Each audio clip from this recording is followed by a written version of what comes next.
Hello friends, so welcome back to my channel. तो देखिए, मैं कोई फालतू फालतू की बातें करने वाली हूँ नहीं।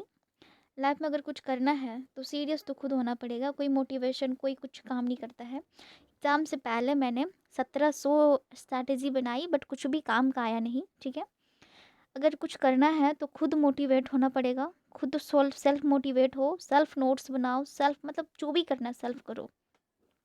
अगर आप खुद पे डिपेंड होगे तभी आप पे सब डिपेंड होंगे। अगर आप खुद पे ही डिपेंड नहीं होंगे तो आप पे कोई डिपेंड नहीं होंगे। ये चीज़ हमेशा अपने माइंड में फिट करके रखनी है।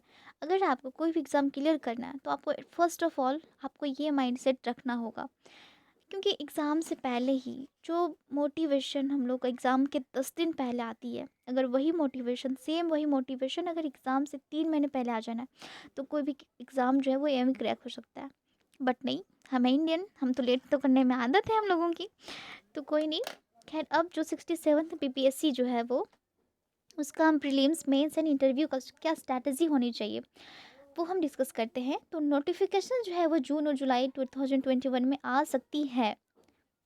पॉसिबिलिटी तो है बट कह नहीं सकते हैं, बट आ सकती है।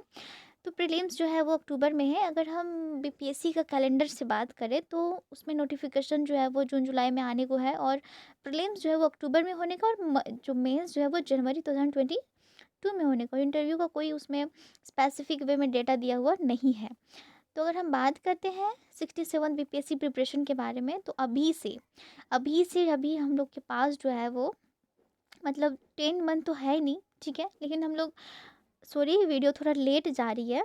बनाया था तो मैंने उस टाइम तो था, बट अभी वीडियो थोड़ा लेट जा रही है तो इसके लिए सॉरी। और अभी है, फरवरी चल रही है। फरवरी, मार्च, अप्रैल, मई, जून, जुलाई, अगस्त, सितंबर, अक्टूबर। तो कहीं न कहीं 8 मंथ तो है, 9 मंथ तो हम कह नहीं सकते, क्योंकि 1 मंथ जो है लास्ट का 1 मंथ वो पता ही नहीं चलेगा कैसे दिन कैसे रात होंगे ना, वो पता ही नहीं चलेगा। मैंने भी जस्ट 66 पीपीएससी अपीयर हुई थी मैं, बट उसका भी कुछ रिज़ल्ट वगैरह आया नहीं है। तो मैं अभी फिर से स्टार्ट करने वाला हूँ 67 प्री का जो है वो मैं फिर से एग्ज़ाम अपीयर करूँगी। बहुत ईज़ी क्वेश्चन था, और मैंने जब उसको अटेम्प्ट किया तो मुझे रियलाइज़ हुआ कि काश काश थोड़ी और मेहनत कर ली होती, क्योंकि हम लोग जो हैं वो हार्ड के पीछे भागते हैं, मतलब टफ क्वेश्चन के पीछे भागते हैं और हम लोग इजी छोड़ देते हैं। तो जो है ना, इसी वजह से हम लोग को सिलेक्शन नहीं हो पाता। लेकिन मैंने इस बार सोचा है कि नहीं, मुझे इजी भी करना है और टफ भी करनी है। तो सबसे पहले स्टार्ट करते हैं हम। और देखिए, बार बार मोटिवेशन वीडियोस देखना, मोटिवेशनल स्पीकर सुनना कुछ नहीं होने वाला। ये सबसे कुछ नहीं होने वाला। जब तक सेल्फ मोटिवेशन नहीं आएगा ना, तब तक कुछ भी नहीं होने वाला। अगर लाइफ में कुछ करना चाहते हो तो सेल्फ मोटिवेट होना पड़ेगा। टाइम टू टाइम अपने आप को एनालाइज करना पड़ेगा कि हम कहाँ पीछे छूट रहे हैं। ठीक है, तो अब हम बात करते हैं 67th प्री का। रिसोर्स क्या क्या होना चाहिए? NCERT history, geography 6 to 10, science 9 से 10, लक्ष्मीकांत डिटेल्स वे में आपको लक्ष्मीकांत पढ़नी है।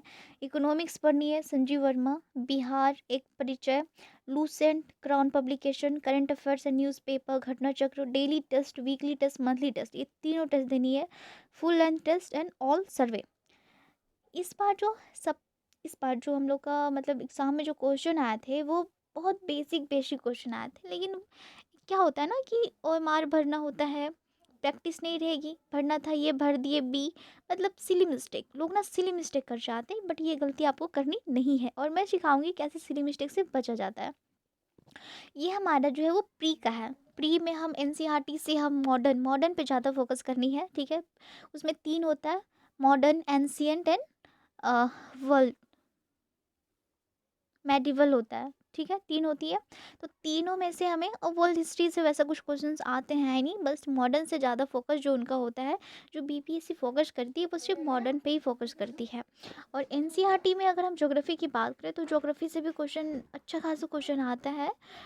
वो मैं डिस्कस करूँगी नेक्स्ट वीडियोज़ में। पॉलिटी, पॉलिटी से पता है हम कहाँ कन्फ्यूज हो जाते हैं? जैसे मैंने पढ़ा आर्टिकल 27। अरे यार, आर्टिकल 27 में क्या था? तो इस टाइम वहाँ पे ये कन्फ्यूजन आता है, क्योंकि प्रेशर बहुत होता है। जो एग्ज़ाम हॉल का प्रेशर होता है उसे झेलना बहुत ही बहुत मुश्किल काम होता है, क्योंकि ऑलरेडी तो हम 60% क्वेश्चन तो हम जानते नहीं, वो टिक आउट करके ही आना होता है। तो वो एग्ज़ाम का जो फ़ियर फ़ोबिया होता है ना, एग्ज़ाम फ़ोबिया उस टाइम आ जाता है। उस टाइम ऐसा लगता है जैसे काश मैं और पढ़ ही रहती और पढ़ा हुआ क्वेश्चन हम गलती कर देते हैं, इस सोच में। और बिहार बहुत अच्छे से मैं आपको करवा दूँगी, फिर आपको कहीं जाने की ज़रूरत नहीं पड़ेगी। वैसे जाना चाहते हो तो जा सकते हो, इसमें कोई रोकने वाली बात है नहीं, क्योंकि आपको एक टीचर पे डिपेंड होके रहना नहीं है। आपको जहाँ से भी जो भी सोर्स मिले आपको पढ़ लेना है, मतलब सीखने की ललक होनी चाहिए अपने अंदर। लूसेंट की अगर हम बात करते हैं तो क्राउन पब्लिकेशन लूसेंट बहुत अच्छी बुक है, मैंने किया था। और करंट अफेयर्स एंड न्यूज़पेपर, तो करंट अफेयर्स तो मैंने किया था एडुटेरिया वाले सर से, और मैंने मंथली कंपाइलेशन किया था। ये घटना चक्र,